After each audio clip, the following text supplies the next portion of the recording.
मनमुनि शरण जावे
जावे सर्व भावे देवासी, तो हा अवतरेल पार भवदुस्तर नदीचा। बहु आहे करुणावंत अनंत हे नाम ज्या, तो हा अवतरेल पार भवदुस्तर नदीचा। तुका म्हणे साक्षी आले, तुका म्हणे साक्षी आले तरी केले प्रगट, तो हा अवतरेल पार भवदुस्तर नदीचा। पांडुरंगा करो प्रसाद,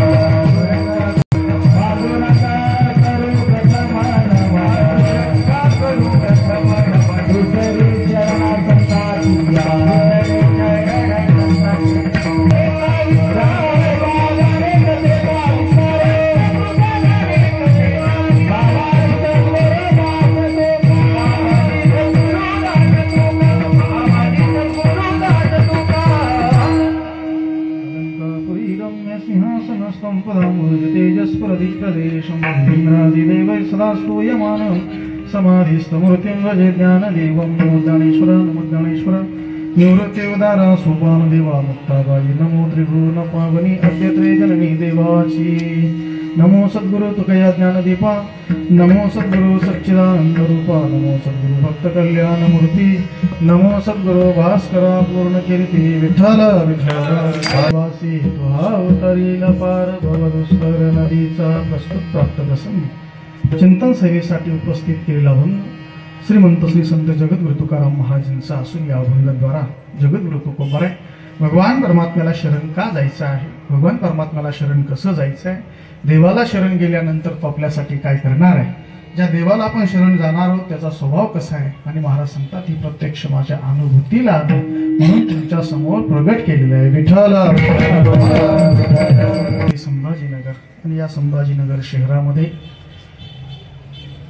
बाळकृष्ण नदी संपन्न होत असणारा हा वार्षिक उत्सव हे 11वा वर्ष आहे त्याच्या वतीनं, त्याचबरोबर परमार्थस्नी आदरणीय श्री कुंदे साहेब यांच्या संपर्कातून आज या ठिकाणी या सेवेचा योग आहे। सेवेच्या निमित्तानं आपण या परिसरातील सर्व वडीलधारी ज्येष्ठ मंडळी उपस्थित आहेत, त्याचबरोबर या ठिकाणी परमादरणीय हरिभक्तपरायण कैलास महाराज गुरुशी गुरुजी आहेत, त्याचबरोबर महाराजांची या ठिकाणी उपस्थिती आहे। आदरणीय हरिभक्तपरायण गायनाचार्य श्री मनोजजी महाराज, त्याचबरोबर आदरणीय महाराज या ठिकाणी आहेत, आगळेजी महाराज, त्याचबरोबर नितीन महाराज, मच्छिंद्र महाराज, त्याचबरोबर या ठिकाणी ज्येष्ठ वयस्कर चोपदार बाबा, चिपळी वादक, त्याचबरोबर विनेकरी बाबा, त्याचबरोबर या ठिकाणी मृदंगाचार्य श्री मयूरजी महाराज उपस्थित। आपण प्रभाकररावजी जाधव साहेब पत्रकार, त्याचबरोबर श्री ताठी साहेब आहेत, त्याचबरोबर कुंदे साहेब आहेत, आज ज्यांचं अन्नदान होतं सातपुते साहेब आदी करून या सर्व परिसरातली मंडळी, श्रीमान चेळेकर साहेब आहेत, त्याचबरोबर या ठिकाणी गायकवाड काका आहेत, रविलेकर, उत्कृष्ट पेटी मास्तर श्री आपले राजगुडे महाराज, आणि त्याचबरोबर आपण कार्यक्रम आणि या उत्सवातील आज ही 6व्या दिवसाची हरिकीर्तन चिंतन सेवा आपणा सर्व उपस्थित मंडळींच्या वतीनं या ठिकाणी माझ्याकडे प्राप्त झालेली आहे। सेवेच्या निमित्तानं जगद्गुरु तुकाराम महाराजांचा अभंग उपस्थित केलेला आहे। विठ्ठल ज्यावेळी म्हणून हा शब्द येतो त्यावेळी सहजच प्रश्न तयार होतो की का म्हणून। मग जर आपण विचार केला भगवान परमात्म्याची शरणागती करायची, देवाला शरण जायचं आहे, पण का म्हणून शरण जायचं आहे याचं जर आपण एक चिंतन करू गेलो तर या सृष्टीचं आपण अवलोकन केलं, परिशीलन केलं, एक चिंतन केलं, या सृष्टीचा आपण अभ्यास केला, या जगाचा अभ्यास केला तर या जगतामध्ये 84 लक्ष योनी आहेत, आणि या सर्वांमध्ये सर्वश्रेष्ठ जीवन जर कोणाचं असेल तर ते मानवी जीवन आहे, मनुष्याचं जीवन आहे। कारण का भगवान परमात्म्याने माणसाला दिलेली जी विशेष शक्ती आहे ती म्हणजे ज्ञानशक्ती आहे, विचारशक्ती आहे, विशेष अशी असणारी बुद्धिमत्ता आहे, आणि हे सगळं जर खऱ्या अर्थाने कशासाठी दिलं असेल तर देवाला जाणण्यासाठीच दिलंय। देवाला जाणलं पाहिजे, देवाला ओळखलं पाहिजे, आणि देवाला जाणून ओळखून देवाला प्राप्त करण्याचा प्रयत्न मानवी जीवनामध्ये घडला पाहिजे। विठ्ठल आपण सगळं चिंतन केलं तर या सगळ्या जगामध्ये आणि सर्व प्राण्यांमध्ये जर सर्वश्रेष्ठ जीवन कुणाचं असेल तर ते माणसाचं अर्थात मानवी जीवन आहे, आणि मग देवाला जाणून देवाला ओळखून देवाकडे जाण्यासाठीचं ज्ञान ज्याच्याकडे आहे ते मानवी जीवन आहे. मग देवाला शरण का जायचं आहे तर याचं एक महत्वाचं कारण आहे. शरण जाण्यासाठी योग्य असणारं जीवन आहे ते म्हणजे मानवी जीवन आहे. अन्य ठिकाणी या सगळ्या गोष्टी नाहीच आहेत. आणि हे ज्ञान नाही कोठे जर विचार केला तर अन्य ठिकाणी हा विचार हे ज्ञान पाहायला आपल्याला मिळत नाही. आणि म्हणून भगवान परमात्म्याला जाणून ओळखून त्याकडे जाण्याचा प्रयत्न करणारं जीवन हे मानवी जीवन आहे. म्हणून खऱ्या अर्थाने या ठिकाणी शरण गेलं पाहिजे. त्याचबरोबर आणखी जर विचार केला तर का म्हणून शरण जायचं आहे तर याचं कारण आहे या जगामध्ये सर्वश्रेष्ठ ज्ञान ज्यामध्ये आहे ते म्हणजे श्री वेद भगवान आहे. मग वेदाने सगळ्या विषयांची चर्चा केली आणि सगळ्या चर्चेअंती जगाच्या समोर एक निष्कर्ष ठेवला की बाबा काय करा तुम्ही त्या विठोबाचं भजन करा आणि त्या विठोबाला शरण जा.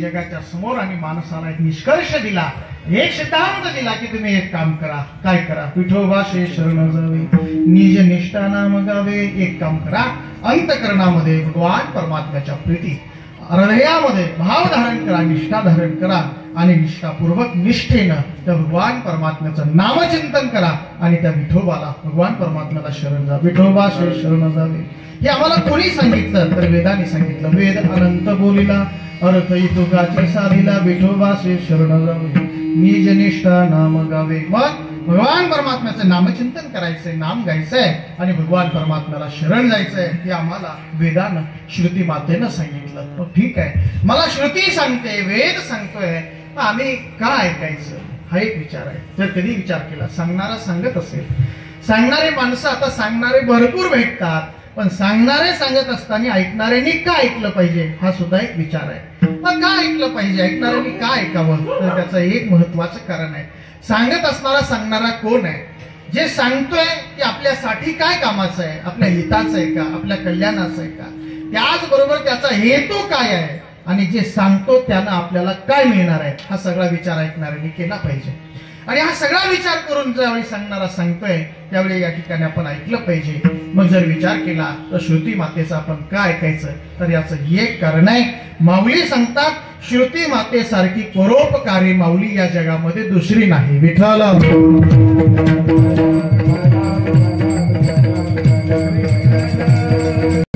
देऊनी वाढविते नाही श्रुती परवते माऊली जगा. जर विचार केला तर या जगामध्ये श्रुती मातेसारखी परोपकारी माऊली दुसरी नाही. कारण का जीवाच्या हिताचा आणि कल्याणाचा विचार करते आणि त्याचबरोबर विचार केला तर अहितापासून काढते. हिताचा विचार देऊन हिताचा ज्ञान देऊन या ठिकाणी सांभाळ करणारी माता श्रुती माता आहे. मग अशी असणारी श्रुती माता या ठिकाणी आम्हाला सांगते आणि मग या ठिकाणी खऱ्या अर्थाने हिताचा विचार करते जगाच्या जीवाच्या हिताचा विचार आहे. मग आम्ही या ठिकाणी ऐकलं पाहिजे. त्याचबरोबर आणखी जर विचार केला तर का म्हणून भगवान परमात्म्याची शरणागती करायची का देवाला शरण जायचं आहे तर याचं एक कारण आहे. आम्हाला संत सांगतायत की तुम्ही काय करा या मानवी जीवनाला आलात या संसाराला आलात तर एक काम करा त्या भगवान पांडुरंग परमात्म्याला काय करा शरण जा. आलिया संसारा आलिया संसारा उठावे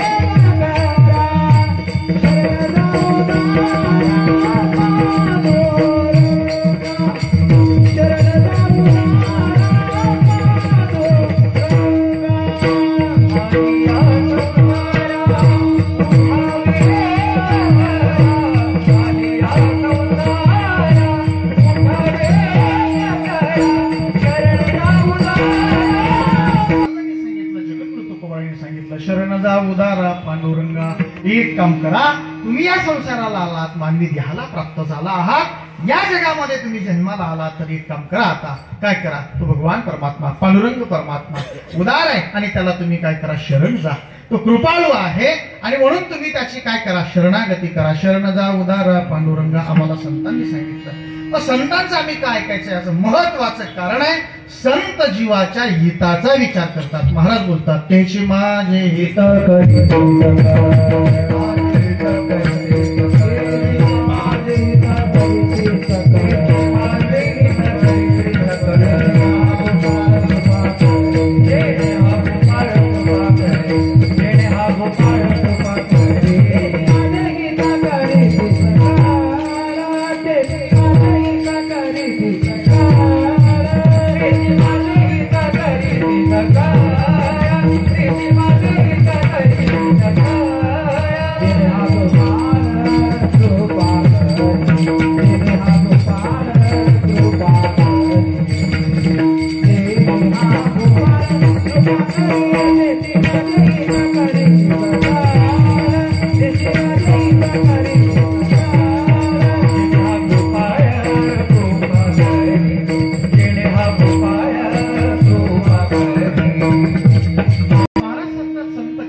माझे हित करीती सकळ. ते माझं हित करतात, माझं कल्याण करतात. मग संत सुद्धा जीवाच्या हिताचा विचार करतात, कल्याणाचा विचार करतात. जगाच्या कल्याणा संतांच्या विभूती देह कष्ट विती परोपकारी जर विचार केला तर संत महात्म्यांचे घडणारे श्रम जे आहेत ते जगत कल्याणासाठी घडतात. सामान्य माणसाच्या जीवनामध्ये श्रम घडतात. श्रम घडत नाही असं नाही. एखाद्या माणसाला आपण म्हटलं का हो फारच तुम्ही सारखे बिझी असतात, सारखे तुम्ही व्यस्त असतात, बऱ्याच वेळा बऱ्याच कार्यक्रमाला तुमची अनुपस्थिती असते, तुम्ही गैरहजर असतात. तो माणूस म्हणतो काय सांगायचं, वेळच नाही. कसा तरी मी वेळ काढतो आणि कुठंतरी जातो, नाहीतर मला वेळ नाही. एवढा मी कार्यमग्न आहे, एवढा मी कार्यामध्ये व्यस्त आहे, एवढ्या माझ्यावरती जबाबदाऱ्या आहेत, थोडासा सुद्धा वेळ भेटत नाही, इतका मी व्यग्र आहे, एवढा मी व्यस्त आहे. पण माणूस सुद्धा एवढा व्यस्त आहे, एवढा व्यग्र आहे, एवढे त्याला श्रम त्याच्या जीवनामध्ये घडत असतात. पण एक महत्वाची गोष्ट आहे, सामान्य माणसाचे श्रम हे स्वार्थाचा उंबरठा ओलांडत नाही. सामान्य माणसाच्या जीवनात कष्ट भरपूर आहेत, पण त्यांचे श्रम आणि त्यांचे कष्ट जे आहेत ते स्वतःसाठी आणि स्वतःच्या परिवारासाठी आणि स्वजनांसाठी असतात. पण संतांच्या जीवनाचा विचार केला तर देह कष्ट विके परोपकार, जर विचार केला तर परोपकार वृत्तीनं या जगाच्या कल्याणासाठी आणि लोकहितार्थ जीवन जगणारं जीवन म्हणजे संतांचं जीवन आहे. विठ्ठल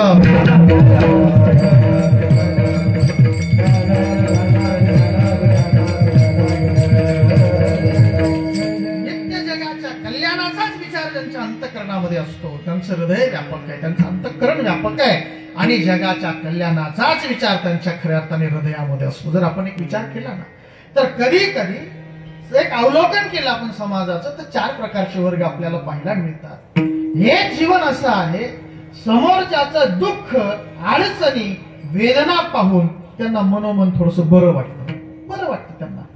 पण इतकंच नाही, एवढ्यावर ते थांबत नाही तर त्यांच्या आणखीन अडचणीमध्ये, त्यांच्या असणाऱ्या वेदनेमध्ये, श्रमामध्ये अधिक कशी वाढ होईल याचाही विचार करतात. असं संकोचित विचार करणारं एक जीवन आहे. दुसरा वर्ग आहे, दुसरं जीवन असं आहे की जे समोरच्याचं दुःख वेदना अडचणी या सगळ्या गोष्टी जाणतात आणि त्यांना झालेलं जे दुःख आहे हे व्हायला नको होतं अशी थोडी तळतळ करतात, थोडीशी तळमळ मनाशी करतात आणि 4 शब्दाचा प्रयोग उपचार करतात की सांगतात बाबा असं व्हायला नको होतं, जे झालं ते जरा वाईटच झालं, हे काही बरं झालं नाही, हळहळ व्यक्त करतात. पण पुढे येऊन सहकार्य करण्यासाठी मात्र तयार होत नाही, फारसं धैर्य दाखवत नाही. दुसरं जीवन आहे, दुसरा वर्ग असतो. समोरच्याचं दुःखही पाहिलं जातं आणि समोरच्याचं दुःख पाहून त्याला मदत करावी अशी इच्छाही निर्माण होते आणि इच्छा निर्माण होऊन प्रयत्नही जीवनात घडतो. पण एक गोष्ट आहे, सामर्थ्य पुरत नाही. कोणालाही सहकार्य करायचं असेल, मदत करायची असेल तर 2 गोष्टी जीवनामध्ये अत्यावश्यक आहे. एक औदार्य असलं पाहिजे आणि दुसरं सामर्थ्य. विठ्ठल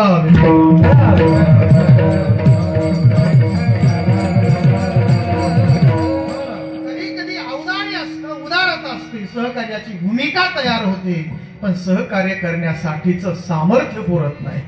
सामर्थ्य नसतं, कधी कधी सामर्थ्य असतं, पण उदात्त भावना अंतकरणामध्ये जागृत होत नाही, सहकार्याची भूमिका तयार होत नाही. म्हणून ज्याला सहकार्य मदत करायची आहे त्याच्याकडे दोन गोष्टी असल्या पाहिजे, एक उदारता अर्थातच औदार्य, आणि दुसरी गोष्ट म्हणजे सामर्थ्य असलं पाहिजे. कधी कधी मदत करावीशी वाटते पण उपलब्धीच नसते, जवळच काही नसतं, सामर्थ्यच काही नसतं. एक माणूस नव्यानच आला शहरामध्ये आणि आल्यानंतर पुन्हा गावी परतत होता आणि परतत असताना चौकामध्ये उभा होता. भरपूर अशी गर्दी होती. रोजच्या दिनक्रमानुसार आपापल्या कामाला आणि आपापल्या उद्योगासाठी जाणारी सगळी माणसं ज्या त्या वेळेमध्ये तिथं येत असायची, प्रवास करत असायची आणि भरपूर अशी सकाळी सकाळी गर्दी होती. हाही माणूस तिथं उभा होता, नव्याने आला होता, गावाकडे चालला होता, गाडी येण्यासाठी थोडा अवकाश होता, वेळ होता.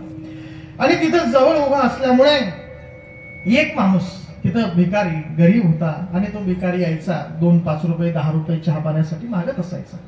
मागत असताना फारशी त्याला काही माणसं द्यायची, काही देत नसायची आणि मग तो आपलं मागण्याचं काम चालू ठेवायचा. करता करता सकाळचे 10-11 वाजले आणि मागता मागता अनेकांकडे तो जात असायचा. हा माणूस नव्यानं तिथं आल्यामुळे तो विचार करत होता, अरे हा माणूस एक 10 रुपये 5 रुपये चहा पाण्यासाठी मागतोय, माणसं त्याला फारशी देताना दिसत नाही. हा मागणारा माणूस जर माझ्याकडे मागत आला ना तर याला चहाला नाही तर जेवायला पुरेल एवढे पैसे दे, असं त्याच्या मनात आलं. करता करता तो माणूस पुढे पुढे सरकत होता, पुढच्याकडे मागत होता. पुन्हा याच्या मनात आणखीन भाव जागृत झाला. हा म्हटला, अरे जेवायला देऊ पैसे पण एक वेळेला नाही, 2 वेळेला पुरेल एवढे देऊ. आणखी त्याच्या मनातली उदारता जागृत होत चालली. हा मागणारा माणूस त्याच्याकडे आला, त्याने सांगितलं, हो सकाळचे 11 वाजले, अजून साधा मी चहा सुद्धा प्यालो नाही, एक चहा पुरते 10 रुपये दिले तर जरा बरं होईल. तो माणूस म्हटला, आता कशाला चहामध्ये वेळ घालवता, अशी ही जेवणाची वेळ झाली, न्याहारीची वेळ झाली आणि आता तुम्ही काय करा म्हटले, जेवायलाच तुम्हाला पुरतील एवढे पैसे देतो, एकदा नाही 2 वेळेला पुरेल एवढे पैसे देतो, असं तो म्हटला. त्याने हात खिशाकडे नेला. दुर्दैव असं त्याचा खिसा अगोदरच कुणी कापला. मुद्दा असा आहे की देण्याची इच्छा होते, सहकार्याची भूमिका तयार होते, पण जवळ सुद्धा असलं पाहिजे, परिणामी सामर्थ्य असलं पाहिजे. का उदाहरण आपण सांगितलं, अशा अनेक सगळ्या गोष्टी आहेत. ज्यावेळी कोणाला काही पुरवायचे असतात, द्यायचे असतात, ती देण्यासाठी सामर्थ्य असावं लागतं. एक महत्वाची गोष्ट अशी आहे की तो उदार भाव अंतकरणामध्ये जागृत होऊन, सहानुभूती तयार होऊन सहकार्याची भूमिका तयार होणं, हा म्हणजे माणसाच्या अंतकरणामध्ये असणारा माणुसकीचा ओलावा आहे. विठ्ठल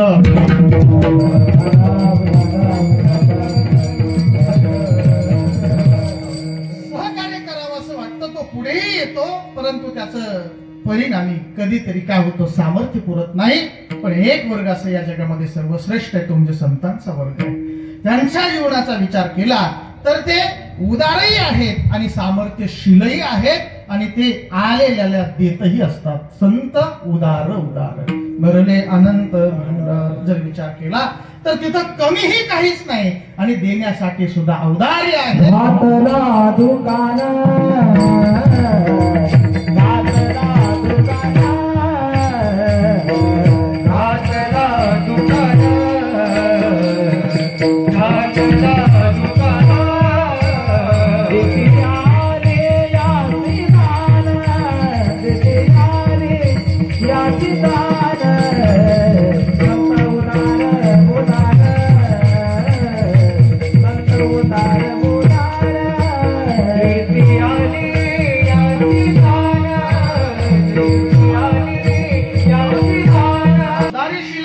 उदार आहे आणि त्यांच्याकडे अनंत असा वाहणारही आहे आणि म्हणून संत देण्यासाठी समर्थ आहेत. जर विचारच केला तर जे हिताहित देखती हानी कणवा घेपती पुसोनेश नहरिती देते सो, हे औदार्य आणि सामर्थ्य कोणात आहे, संतात आहे. समोरच्याचं, साधकाचं, जीवाचं हित बघतात, कशात हित आहे हा विचार करतात. तो दुःखी आणि कष्टी असेल तर त्याला जवळ घेतात, चौकशी करून त्याचं दुःख घालवतात आणि त्याला सुख देतात. हे फक्त संतच करू शकतात. एवढं सामर्थ्य संतांकडेच आहे. पुसोनी शिन हरिती देती सुख, समोरच्याला सुख देतात, आनंद देतात, त्याचं दुःखही घालवतात. हे संत करतात. जसं जर एखादा छोटस बाळ आहे, सकाळी सकाळी खेळायला गेलं घराच्या बाहेर आणि खेळत असताना ज्यावेळी खेळायला बाहेर गेलं त्यावेळी फारसं ऊन नव्हतं, सकाळची वेळ होती, पण खेळामध्ये रमलं आणि खेळामध्ये रमल्यानंतर ऊन वाढलं आणि वाढत्या उन्हाबरोबर त्याला मात्र या ठिकाणी काय झालं, तहान लागली, भूक लागली, वेळ बराच झाला होता. जिथं खेळत होतं तिथं धूळ होती, धूळ चेहऱ्याला माखली होती आणि चेहरा धुळीनं माखला आणि प्रचंड आता प्रखर ऊन असल्यामुळे घामाच्या धारा सुद्धा चेहऱ्यावरून चाललेल्या होत्या. आणि जसं एखादं फुलाचं झाड आहे त्याला कळ्या लागलेल्या, पाणी चालू आहे, पण पाणी जर कमी पडलं तर त्या फुलाच्या झाडाच्या ज्या कळ्या असतात त्या जशा कोमेजून जातात तसा त्याचा चेहरा सुद्धा अत्यंत कोमेजून गेला होता.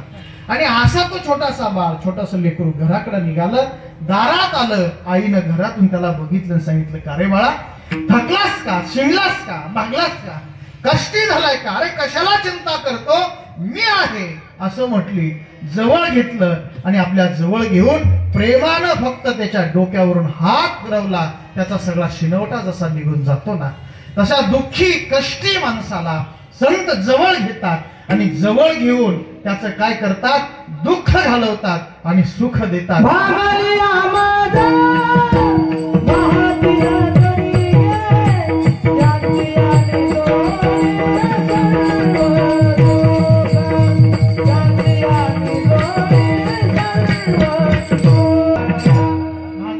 कष्टी झालेल्या माणसाचा दुःखाचा परिहार करून त्याला सुख प्रदान करणारं जीवन हे संतांचं जीवन आहे. आणि मग जर विचार केला, आपण चिंतन करतोय तर का म्हणून शरण जायचं याचा विचार आपण करतोय. मग का शरण जायचं तर याचं एक कारण आहे, जगाच्या कल्याणाचा नित्य विचार त्यांच्या अंतःकरणामध्ये जागृत असतो असे संत आम्हाला सांगतात. शरण जा उदार पांडुरंगा. त्याचबरोबर जर विचार केला तर आम्हाला वेदांनी हे आदेश दिला, काय करा, विठोबाशे शरण जावे. आणि त्याचबरोबर आणखी जर विचार केला तर शरण जाण्यासाठी योग्य जीवन आहे ते मानवी जीवन आहे. म्हणून काय करायचं तर अभंगाचं प्रथम चरण, मनवाणी शरण जावे, मनवाणी शरण जावे, शरणार्थी तो अवतरी रमार, तो अवतरी रमार. पण महाराज सांगतात त्याचप्रमाणे आणखी एक गोष्ट लक्षात ठेवा, शरण कसं जायचं तर सर्व भावे देवासी, सर्व भावानं त्या भगवान परमात्म्याची शरणागती करायची. मग सर्व भावानं म्हणजे सर्व भाऊ मिळून जायचंय का? सर्व भाऊ मिळून गेले तरी चांगलंच आहे, परंतु भाव याचा अर्थ असा आहे, अंतःकरणातली असणारी जी भावशक्ती आहे ती भगवान परमात्म्याच्या चरणी समर्पित करायची आहे. अंतःकरणामधला असणारा भाव, हृदयातला असणारा भाव, अंतःकरणातील अंतःचेतनेची जी भावना आहे त्या तरल अशा भावनेपासून काय करायचं आहे तर त्या भगवान परमात्म्याची शरणागती करायची. सर्व भावे देवाचे. कारण का, माणसाच्या आतमध्ये अनंत विचाराचे पिसारे असे फुललेले असतात, सारखे चाललेले असतात. एक विचार स्फुरतो, त्याच्याबरोबर लगेच दुसरा विचार येतो, की पहिला विचार पुन्हा मागे पडतो, असा सारखा विचार बदलत असतो. परंतु अंतःकरणाला, चित्तवृत्तीला एकाग्र करून आणि सर्व शक्ती एकवटून काय करायचं आहे तर त्या भगवान परमात्म्याची शरणागती करायची आहे, भगवान परमात्म्याला शरण जायचंय. त्याचबरोबर जर विचार केला, सर्व भावे या पदाचं जर आपण चिंतन केलं तर कायेनं, वाचेनं, मनानं त्या भगवान परमात्म्याची शरणागती करायची आहे. मग कायेनं त्या भगवान परमात्म्याची शरणागती करायची म्हणजे काय करायचं तर देह देवाचे कारणे. हा जो देह आहे हा भगवत कार्यासाठी आणि भगवत सेवेसाठी समर्पित करायचा आहे. विठ्ठलासाठी समर्पित करायचा आहे.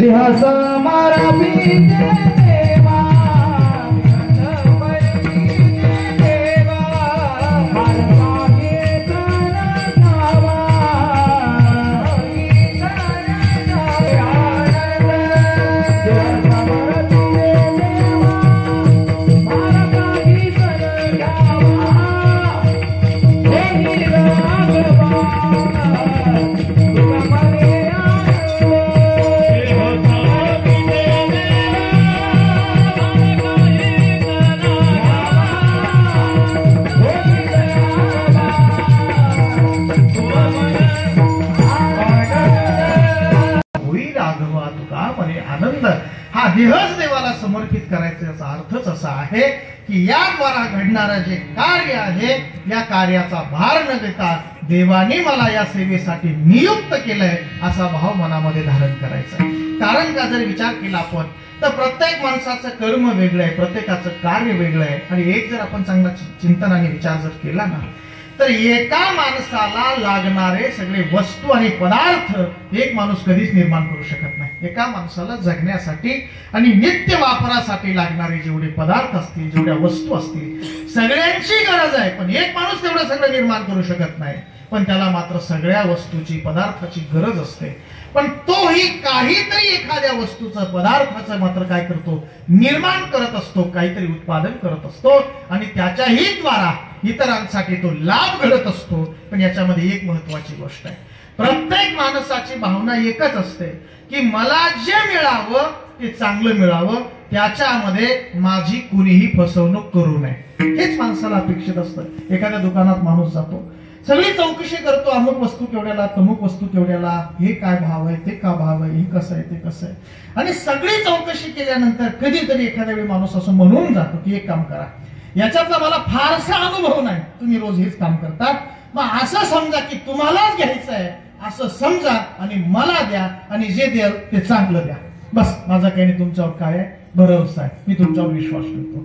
मुद्दा असा आहे की जे आपल्याला मिळावं ते चांगलं मिळावं अशी जी अपेक्षा आहे, याचबरोबर एक इच्छा आणखीन मनामध्ये धारण केली पाहिजे, माझ्याकडून जे इतरांना जाणार आहे ते सुद्धा तसं चांगलं गेलं पाहिजे आणि माझ्याकडून सुद्धा कुणाची फसवणूक झाली नाही पाहिजे. हाही विचार प्रत्येकाच्या मनामध्ये खऱ्या अर्थाने आला पाहिजे. मग जर विचार केला तर देवाला सुद्धा अपेक्षा तीच आहे ना महाराज, चांगल्या कर्माचीच इच्छा खऱ्या अर्थाने देव सुद्धा करतोय. तरी उचित कर्मे आघवी तो आचरोनी मज अर्पावी. जर विचार केला तर चांगलं कार्य, चांगलं कर्म या ठिकाणी करायचं आहे आणि तेच भगवान परमात्म्याला समर्पित करायचं आहे. या सर्वात्मका ईश्वरा स्वकर्म कुसुमाची आगिरा, पूजा केली हो या परा तोषा लागी. मग जर हाच एक विचार केला, खऱ्या अर्थाने एक जर चांगला विचार केला ना, प्रत्येक माणसाच्या वाटेला आलेलं जे कर्म असेल ते कर्म हे आपण करतोय या भूमिकेत न राहता या कार्यासाठी देवानं काही काळ आपल्याला नियुक्त केलंय असा भाव मनामध्ये असला पाहिजे. एखादी संस्था असते, त्या संस्थेला विश्वस्त मंडळ असतं, त्या विश्वस्त मंडळाला एक माहिती असतं की या संस्थेची संपत्ती ही आपली नाही, समाजाची आहे. हिची वृद्धी आणि रक्षण करण्यासाठी समाजानं आपल्याला विश्वासू म्हणून विश्वस्त नेमलंय. काही काळासाठी ही आपली जबाबदारी आहे, ही आपलं नाही, सेवा करणं आपलं काम आहे. असं जी भूमिका विश्वस्ताची असते ना, तसंच हे जगामध्ये सुद्धा ईश्वराने काही काळासाठी या कार्यासाठी आपल्याला विश्वासू म्हणून नेमलंय. हा भाव मनामध्ये धारण करून हीच देवाची सेवा आहे अशा भावनेनं करणं ही खऱ्या अर्थाने कायिक सेवा आहे. विठ्ठल घडणारं कार्य हेच देवाला समर्पित करायचं आहे, त्याचा काही भार घ्यायचा नाही. देह समर्पित जे देवा भार काहीच न घ्यावा. हा देहच देवाला समर्पित करायचा, अर्थात कायिक सेवा आहे, काय ना दुसरं या ठिकाणी करायचं काही नाही, तर देवाची सेवा करायची. त्याचबरोबर आणखी विचार केला तर वाचिक सेवा आहे, वाचिक शरणागती आहे. मग वाचेनं देवाची शरणागती करायची म्हणजे काय करायचं आहे, तर बोलायचंच नाही अन्य काही. जे बोलायचं असेल ते देवाच्या संबंधानंच बोलायचं, बाकी अन्य काही बोलत बसायचं नाही, बोलण्याचे नाही. आता देवाविना काही, बाकी अन्यत्र दुसरं काही बोलत बसायचंच नाही. जे बोलायचं असेल ते देवाच्या संबंधानं, देवाचं चिंतन, देवाचं चरित्र, देवाचं गुणानुवाद वर्णन हेच करायचं आहे. बाकी वाचन अन्यत्र दुसरं काही करत बसायचं नाही. वाऊंगी हे वाचावे सू नये. महाराज सांगतात अन्य ठिकाणी आपल्या या वाचेचा दुरुपयोग होऊ देऊ नका. विठ्ठल साच परिणामी सत्य बोलायचं आहे, असत्य बोलायचं नाही, सत्य बोलायचं. त्याचबरोबर साचा नाही मवाळ, मवाळ बोलायचंय. बोलण्यामध्ये मधुरता असली पाहिजे, कठोरता असता कामा नये. मधुरावानी उठी तुका म्हणे वाव मोठी किंवा वेचिते वचन, वेचिते वचन, वेचिते वचन, वेचिते वचन.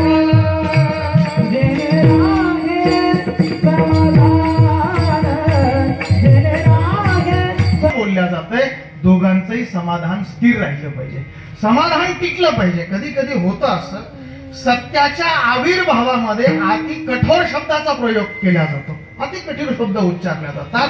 म्हणून सत्यही बोलायचं आहे आणि त्याचबरोबर मवाळ मधुर बोलायचं आहे. शब्द असे गोड असले पाहिजे माणसाचे. कारण का, मनुष्य गोड बोलला ना तर लांबचा माणूस जवळ येत असतो, पण तोच माणूस जर अति कठोर बोलला तर जवळचे माणूस दुरावत असतात, जवळची माणसं लांब जात असतात. म्हणून कसं बोलायचंय? गोड बोलायचंय, मधुर बोलायचंय, त्याचबरोबर साच आणि मवाळ, मितले आणि रसाळ, मोजकं बोलायचे, कमी बोलायचंय. किती बोललं पाहिजे? की आपण बोलत असताना इतकं बोललं पाहिजे की समोरच्याला वाटलं पाहिजे की यांनी अजून बोललं पाहिजे. नाहीतर काही माणसं इतके बोलतात की समोरच्याला असं वाटतं आता यांनी थांबलं पाहिजे. विठाला माणूस होतं काय, तो माणूस लांब असला की बसलेली माणसं उठून निघून जातात. एक माणूस बसले आणि बसल्यानंतर तो एक वाढवा बोलणारा माणूस समोरून येतच होता. तो दुसरा म्हटलं चल रे. तो म्हटलं चल काय, आताच बसलो, कुठं चालायचंय? तो म्हटला अरे चल, काय करतो? बघ म्हटले तो आलाय. मग आला तर येऊ दे ना. अरे यायचं काही नाही, पण तो आला आणि एकदा बोलायला जर लागला तर आपल्याला बोलूही देणार नाही, जाऊ पण देणार नाही. त्याच्यापेक्षा चाल. मुद्दा असा की मोजकं बोललं पाहिजे, कामाचं बोललं पाहिजे, कामापुरतं बोललं पाहिजे आणि त्याचबरोबर गोड म्हणजे रसाळ, शब्दामध्ये माधुर्य, गोडवा आणि त्याचबरोबर ज्याच्या बरोबर बोलतोय त्याच्या हिताचं आणि कल्याणाचं बोललं पाहिजे. विठाला बोली आहे. किंबहुना विचार केला तर महाराज सांगतात अन्य बाकी काही बोलत बसायचं नाही. जे बोलायचं ते देवाचं चिंतन करायचं, नामस्मरण करायचं, हरिपाठ कीर्ती मुखे जरी गाय. बाकी काही अन्यत्र बोलत बसायचं नाही. मग जे बोलायचं ते देवाच्या संबंधानं बोलायचंय. वाचेनं फक्त भगवान परमात्म्याची स्तुती गायची आहे आणि त्याचं स्तवन आणि चिंतन करायचंय. ही वाचेची शरणागती आहे. आणि त्याचबरोबर मनानं देवाची सेवा आणि शरणागती करायची. म्हणजे काय करायचंय तर मनाचं काम आहे संकल्प विकल्प करणं. विकल्प करायचंच नाही, पण संकल्प करायचे ते सुद्धा सत्कर्माचे, सत्सेवेचे आणि भगवान परमात्म्याच्या सेवेचे संकल्प या ठिकाणी करायचे. ही असणारी मानसिक या मनाची असणारी शरणागती आहे. तो कायेनं वाचेनं मनानं त्या भगवान परमात्म्याची शरणागती करायची. एक आहे मन, वाचा आणि काया यांच्या एकत्रीकरणानं जर त्या भगवान परमात्म्याची सेवा आणि भजन केलं तर काय होतं? मने वाचा करणे जयाची भजने देवाची वाहने, शरीर जाती एक क्षणी देवची झाले. विठ्ठल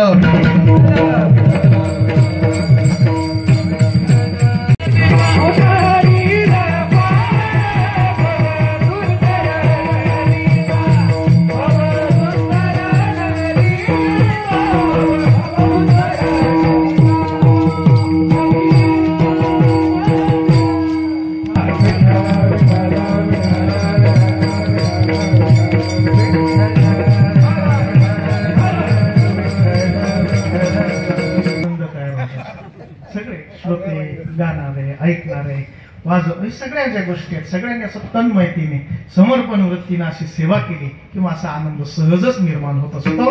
मुद्दा आपला चाललाय की भगवान परमात्म्याला आपण शरण गेलो तर शरण गेल्यानंतर तो काय करणार तर महाराज सांगतात हा कठीण असणारा जो भवसागर आहे त्या भवसागरातून सहजगत्या तो आपल्याला उद्धरून नेईल. पहिलं तीराला नाही याच्यातून तो काय करेल आपल्याला उद्धरून नेईल. तो हा उतरील पार भव दुस्तर नदीचा.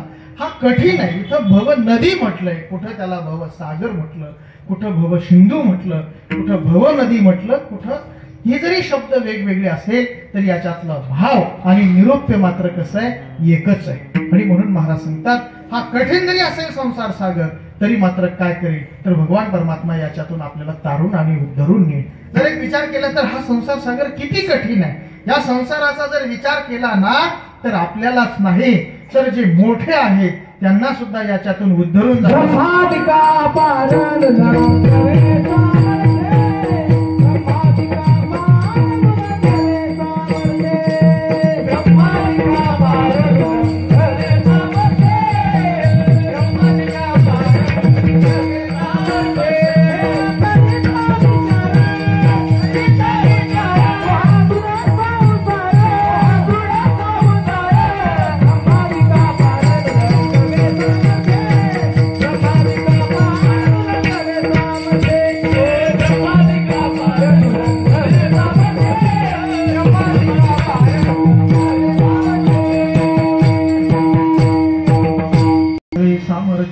ब्रह्मादिकांनाही या संसारातून सहजगत्या उद्धरून जाणं आणि तरुण जाणं शक्य नाही. मग आपण प्रयत्न करायचा नाही का? प्रयत्न अनेकांनी केला, पण अनेकांनी प्रयत्न केला असला तरी मात्र थोडे असे निश्चित असणाऱ्या ठिकाणापर्यंत जाऊन पोहोचले. एकी केली हातोपळी ठाया बळी पावले. मग ज्यांनी प्रयत्न अनेकांनी केला, परंतु थोड्यांना मात्र काय झालं ते शक्य झालं. व्यवहारामध्ये एक नियम आहे, एखादी गोष्ट करणं आवश्यक आहे आणि गरजेचीच आहे, आणि ती जर आपल्या सामर्थ्यानं शक्य नसेल तर ती ज्याच्याकडून होते त्याचं सहकार्य घेतलं पाहिजे, त्याचा आश्रय केला पाहिजे. त्याचा आश्रय केला की ते सोपं होतं. कधी कधी व्यवहारामध्ये सुद्धा एखादं काम करणं आवश्यक असतं आणि मनुष्य जात असतो, चक्र मारत असतो, याला भेट त्याला भेट, ते काम कर, इकडं जा तिकडं जा, चौकडे जातो आणि ते काही त्याचं काम घडतच नाही, सफलच होत नाही आणि सहज निराश होऊन बसतो. आणि बसल्यानंतर एखादा मित्र भेटतो, माणूस भेटतो आणि सहज तो म्हणतो बाबा छोटं काम आहे, परंतु एवढं काम अडलंय, किती प्रयत्न करतोय पण काही केल्या ते जमेना. तो माणूस म्हटला अरे काय राजा, इतका वेळ काय घालवायचा, तू मला तर म्हणायचं. तू म्हटला ठीक आहे, मागे नाही म्हटलं, माझ्याकडून म्हणणं झालं, म्हटलो नाही, पण आज तुला माहिती झालं, चल. लगेच तो येतो, 2 मिनिटात त्याला सगळं त्याच्यातले बारकावे वर्म माहिती असतं. 10 मिनिटामध्ये ते सगळं काम काय करतो, सफल करून देतो. मग माणूस म्हणतो अरे बघ किती काम छोटं आणि सहज होतं, पण किती वेळ लागला का, मला त्याच्यातलं माहिती नाही, आणि दुसरी गोष्ट माझं सामर्थ्य नाही. मग एक गोष्ट आहे, आपल्याला या संसारातून धरून जायचंय, कारण का हा कठीण असणारा संसार सागर आहे. याच्यामध्ये गुंतलो की दुःखच आहे, कष्टच वाटायला येणार आहे. कारण का जर विचार केला ना तर मनुष्याला हा जो संसार आहे, हा जन्म मृत्यूचा जो संसार आहे, याच्यातून उतरून आणि तारून येणार आहे एकमेव कोण आहे तर तो भगवान परमात्मा आहे. भगवानच बोलतात जो मज होय अनन्य शरण याचे मी निवारी जन्म मरण, याला गे शरणांगता शरण्येची एको. जर विचार केला ना तर या संसारातून, या जन्म मरणाच्या दुःखातून निवारण करण्यासाठी एकमेव भगवान सांगतात मी समर्थ आहे. फक्त काय केलं पाहिजे, मला शरण आलं पाहिजे. मला शरण आलं की मात्र मी त्याचा काय करतो, उद्धार करतो. विठ्ठल साठी खांदावा हे आपुला. मग एक काम करायचं आहे, त्या भगवान परमात्म्याला शरण जायचंय. मग या भवसागरातून उद्धरून जाण्याची काय करायचं आहे, चिंता करण्याची गरज नाही, तो तारून नेण्यासाठी समर्थ आहे. कारण का हा संसार फार कठीण महाराज.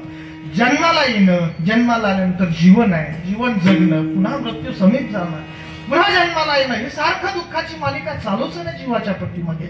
जन्माला येण्याच्या अगोदर दुःखाचा आरंभ जर विचार केला तर प्रथम केला गर्भवास, काय ते सांगावे सायास, दुःख भोगिले नवई मास, आलो जन्मास येथवरी, बालपण गेले नेनता, तारुण्य दशै विषयी व्यथा, वृद्धपणे प्रवर्तली चिंता, मरे मागुता जन्म घरी. जर विचार केला तर जन्माला येण्याच्या अगोदर गर्भवासामध्येच दुःख आहे. पण किती खडतर दुःख आहे, काय सांगू गरिबीची यातना, मज भोगिता नारायणा.